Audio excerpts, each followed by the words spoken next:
Rated T for teen. Welcome to the movie Stunts and Effects, the expansion to last year's simulation game of the year, The Movies. Here we can see I'm actually panning over a lot. We can see some of our new sets available to the player with this expansion pack.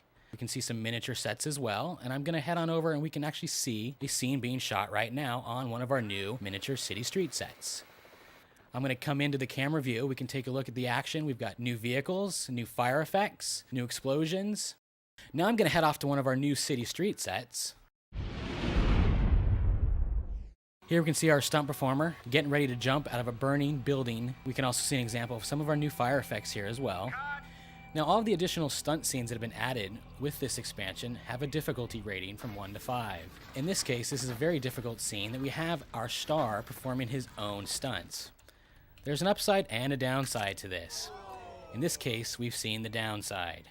Our star has failed this stunt. If we use this scene in our final movie, critics and the public audience will know, and our movie will suffer. The movie Stunts and Effects expansion adds a couple statistics to all of our characters. One being condition, the second being stunt skill. In this case, our poor stunt performer with poor stunt skill failed a stunt, was injured, and is in a bad state.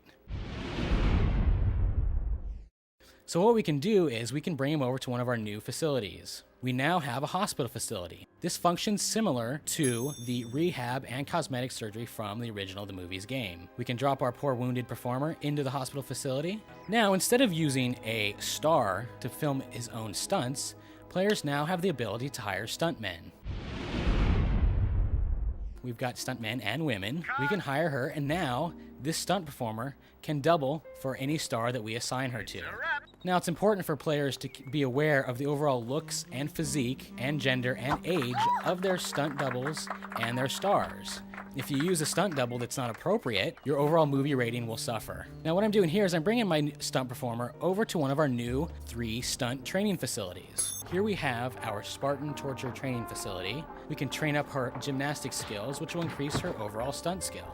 Similar to when shooting a scene, when a stunt performer is training, they can succeed or fail at this training. Now, we do have 3 training facilities. Each one gets a little bit more difficult than the next. This is the Baptism of Fire. This is our medium level training facility, again, where our stunt performers can train up. And we have our 3rd training facility, the Danger Dojo. Here, our stunt performers can train up their hand-to-hand combat skills. Now that we've got our stunt performers trained, players will actually want to create their own movies with stunts in them. If a player's not interested in creating their own movies from scratch, they can head on over to one of their scriptwriting facilities and have the game create a script for them. For those players that want to take direct control of their movie creating process, we can head to the custom script facility. As we can see, it's the same advanced movie-making interface as the original game with a few tweaks and upgrades. If we want to assign a stunt double to one of our performers, it's as simple as dragging them over and dropping them here. We can click and we can actually compare her to the stunt double to see how they look.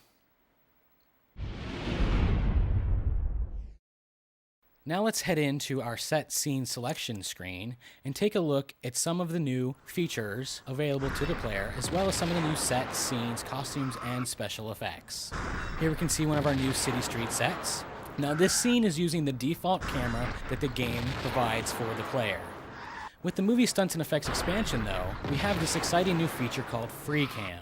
Free Cam allows the player to adjust and position the camera wherever they want within their scenes. Simply click on the Free Cam mode and position your cameras.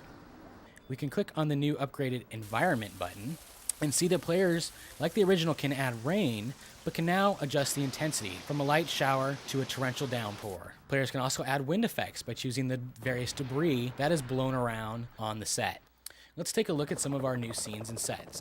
Our next scene here is an example of one of our new miniature sets. You also have a new overlay feature. Here's a cool example. Here is our devastated miniature city where we can have actors performing to make our own cheesy monster thrillers. Here's our new scrolling landscape set, which also uses miniatures. You can adjust the backdrop settings, and we can actually pop on out of this camera view and see how the illusion's being done. Our next shot here is an example of our new green screen set, and another shot of this set using one of our new spaceship vehicles. In this scene, we can see one of our new bridge sets, and we also see one of our new backdrops, one of our new rolling backdrops, giving the illusion of motion. Here we have an actor falling down, plunging to his doom. It's just a camera trick. Here we can see our new jungle landscape set, again highlighting some of the fire effects. We've also added bullet squibs to our scenes, and one of our most difficult stunts, the car crash. In these scenes, we actually have deforming cars and shattering glass. So overall, you've seen some of the exciting new features in the movie Stunts and Effects expansion. We have new sets, new scenes, new costumes, new fire and explosion effects, and overlays and camera and weather effects, giving players the directorial reins to craft their creative masterpieces.